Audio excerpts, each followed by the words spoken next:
Okay, so today's gonna be a pretty quick video. We don't need to spend too long on this. Essentially, all we're gonna do is look at a really fast, really easy way to color grade C-Log footage for the Canon EOS R series. This will work on the EOS R, the EOS R5, the EOS R6. You don't need any LUTs, you don't need any technical knowledge, and I do a lot of shooting interviews and shooting video for different sites and different clients, and I gotta tell you, I did 90% of the time this is all I do for color grading. So let's jump straight into Adobe Premiere, and we're going to grade one of the last pieces of footage that I filmed of myself. So on the screen here you can see I've opened up a new project on Adobe Premiere Pro, and all I've done is I've imported that last piece of footage that I filmed of myself from one of my recent YouTube videos. I've added a clip from that onto the timeline, and that's where we are so far. So I've got a nice clip here, and what I'm going to do first is I'm going to scrub along to a point where I'm going to be happy to grade that where it's nice and still, so I can really make out the sharpness as best as possible. About there it's going to work. I'm going to add an adjustment layer. If you don't know what an adjustment layer is, essentially it's just a transparent layer that you can put over the top of your video footage that's going to allow you to add effects to it.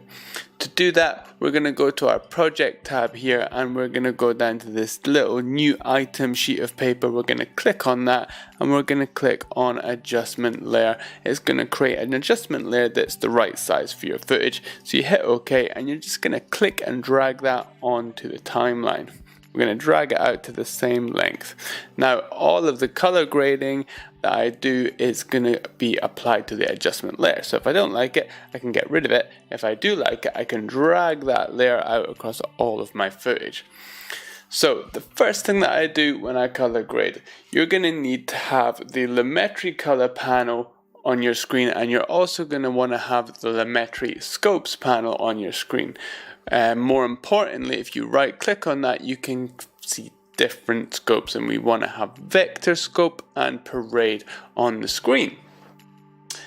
Once you're there, we're going to go on to the next step, and we're already almost finished here. So we're going to go down to the Lumetri color panel, and we are going to scroll down to the creative tab, and where we see that, I'm going to drag that up to about 35 or 40, making sure that I've got my adjustment layer selected because I'm editing that. I'm not editing the actual video footage. So I'm going to drag that sharpness up to about 40 for this clip, because it's a punch in of my face, and I have a beard, so it's nice to see the sharpness in the beard. Now already, if I come over here and I click that off, I can see a slight difference in the sharpness of my video. The next thing I'm going to do is I'm going to start working on what I call the 90-10 rule. The 90-10 rule applies to your Lumetri scopes here, your RGB section. On this scale, 100 is the brightest colors and 0 is the darkest colors. To make a nice looking grade for the internet, for iPhone screens and that kind of thing, you want to follow the 90-10 rule, which is trying to spread your red, green and blue as far between 90 and 10 as possible. So if possible, you would have it touching both all the way across. So touching at 90 and maybe just going over with some spikes, and touching 10 and just going over with some spikes. So how do we do that? We want to first of all increase our contrast. I'm just going to drag the contrast up until I start seeing the 90-10 rule come into play, and it's probably going to go over slightly. Yeah. Okay, a little bit of contrast is bringing out some of the sharpness and some of the colors in this footage though, so it's looking better already. So if I turn this off and turn it on, already you're going to see a difference. The next thing I'm going to do is I'm going to increase the sharpness just very slightly, maybe up to 110 there. The saturation. I'm going to increase the saturation up to about 110, and again you're going to see a big bit of difference already on this footage. To be honest, I wouldn't be bothered about uploading this to YouTube. I think already this footage looks okay. Now what we might start to see is that we are going across the lines already, but we've still got a little bit of work to do with our 90-10 rule. So what I'm going to do is I'm going to bring the whites down. That's my whitest of whites. I'm going to bring them down, and I'm going to until they're under 90, and I'm going to rise up my blacks until they're above the 10 mark on the right hand side here. So I'm well within my 90-10 rule now. And that means I can do a little bit more to this image. So I'm going to drop the shadows down now. So I'm going to keep spreading those colors wider and wider until they're touching the rule. And I'm going to bring my highlights up a little bit until they're touching the 90 line on the other side. Okay.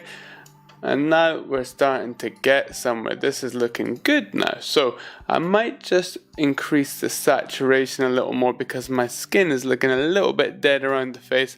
There's good color in my arms, but where the dome light is hitting my face, it's looking a little bit washed out. So I'm going to increase the saturation a little bit more. And now that's looking a bit better. And the other thing I'm noticing is that this footage runs a little bit cold. I maybe got my color temperature a little bit wrong. So I might just want to warm that up a touch.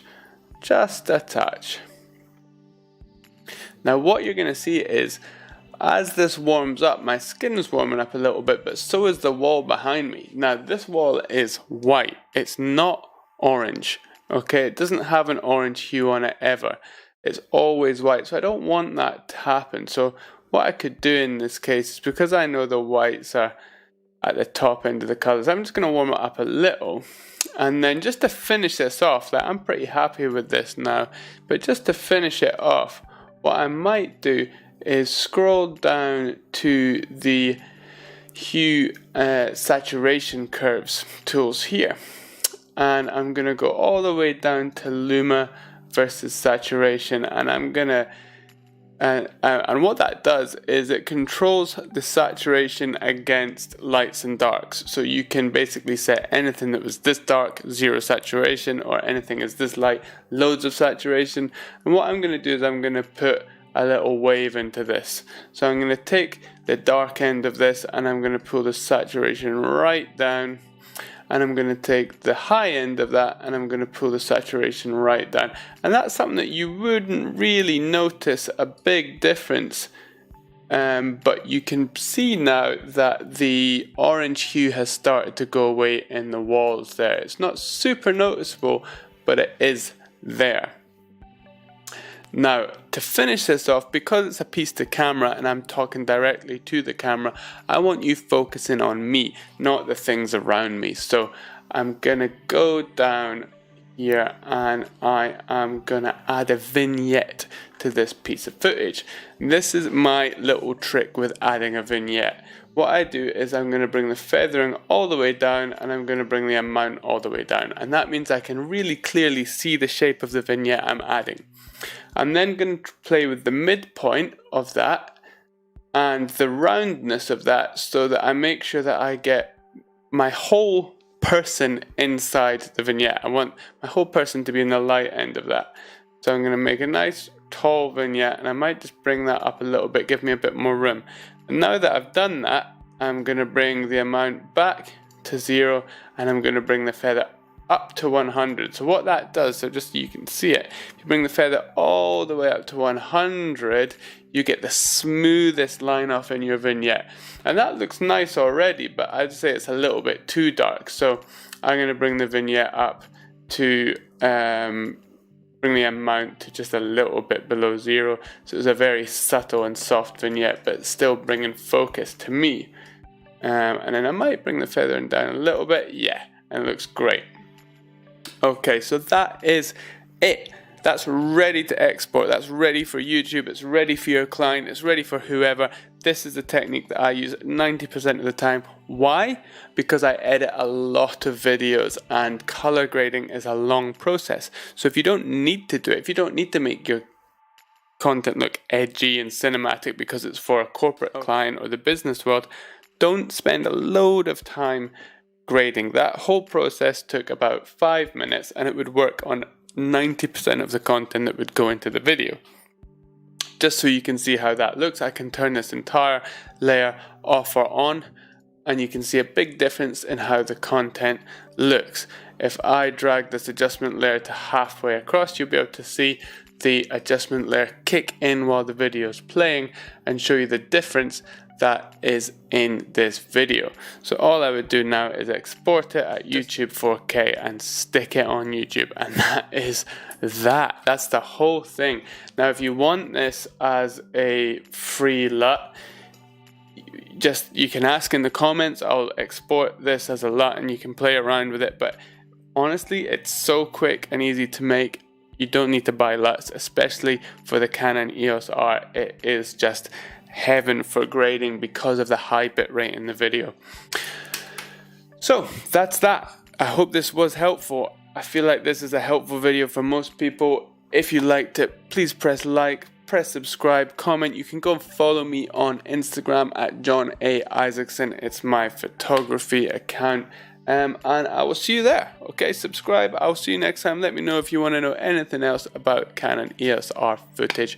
Goodbye.